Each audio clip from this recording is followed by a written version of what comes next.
Dopo le prime due tappe del circuito Oliena e Dorgali, concluse con un bilancio ampiamente positivo, l'Aspen, la Camera di Commercio di Nuoro e i comuni coinvolti organizzano i prossimi eventi per il mese di ottobre di autunno in Barbagia.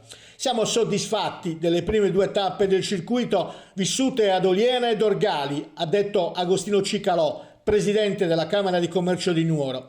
I due comuni hanno scelto modalità diverse di gestione dell'evento, entrambe molto valide, e gli operatori economici e il pubblico hanno dimostrato chiaramente il loro apprezzamento. Sappiamo che organizzare la manifestazione rispettando pienamente la normativa anti-Covid-19 è complicato e per questo forniamo tutto il sostegno possibile ai comuni che scelgono di aderire anche quest'anno.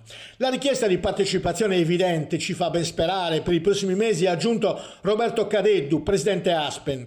Il pubblico si sta abituando alle limitazioni come il rispetto del distanziamento, il numero limitato di accessi, l'utilizzo della mascherina e tutte le modalità già previste dalle norme vigenti, nonché alla richiesta del Green Pass.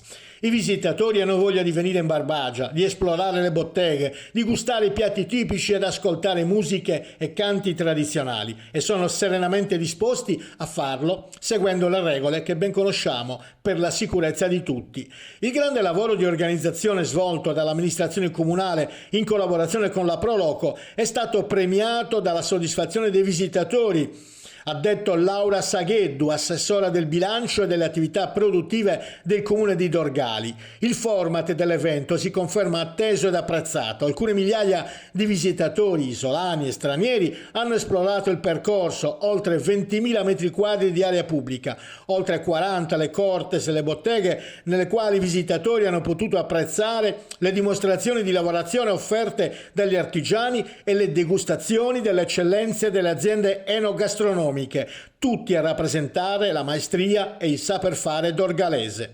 Ringraziamo la Camera di Commercio e l'Aspen che quest'anno, ha concluso Laura Sagheddu, oltre alla promozione dell'evento, ci hanno supportato anche nella parte organizzativa, garantendo la presenza delle guardie giurate ai varchi di controllo del Green Pass.